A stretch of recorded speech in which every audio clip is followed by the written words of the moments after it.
از همه اونهایی که در این راستا سهمگزار بودن و امروز هستن،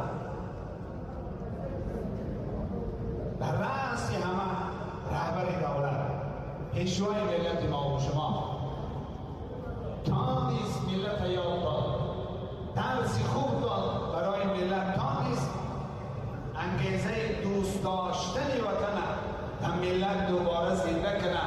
و امروز میبینیم جوانها دارا و نادار همه مرد و زن در پهلوی یکدیگر ایستاده وطن آباد دارن. از هر منطقه هر روز یک خبر به خیلی شخصیتی بنده حقیر میرسه که فلان جا مردم جمشیدیان آبادی دارند برای 35 سالگی، برای پیشواز گرفتن 35 سالگی استقلالیتی وطن محبوب ما.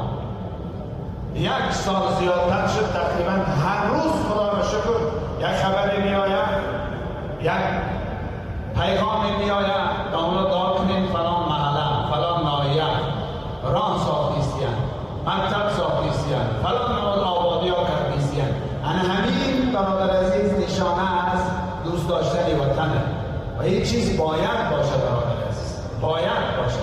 همه توانمانه باید صرف کنیم، همه قوامانه باید صرف کنیم، همه کشت جامعه، هیچ کس استثنا نیست، همه کشت جامعه، وظیفه‌دار و بی وظیفه، مسئول و غیر مسئول، مرد و زن، دارا و فقیر، کلان و میدان، همه مسئولن.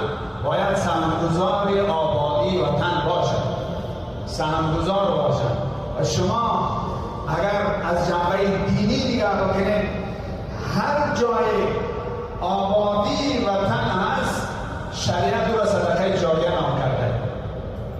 نماز صدقه جاریه نگفته، روزه را صدقه جاریه نگفته، حج صدقه جاریه نگفته است. ببینید، اما راه ساختن آبادی وطن علیگاه شریعت صدقه جاریه، مکتب ساختن آبادی وطن علیگاه شریعت اتفاق صدقه جاریه، آب برآوردن علیگاه شریعت صدقه جاریه آبادی وطن، درخت شناندن آبادی وطن صدقه جاریه نام شده است. علم صدقه جاریه نام شده است. بگیر آبادی جامعه، هر جای آبادی جامعه نگاه بکنیم، و درهم اگر هم باشن، و درهم اگر باشن، دوستان عزیز شریعت صدقه جاریه شده. چرا؟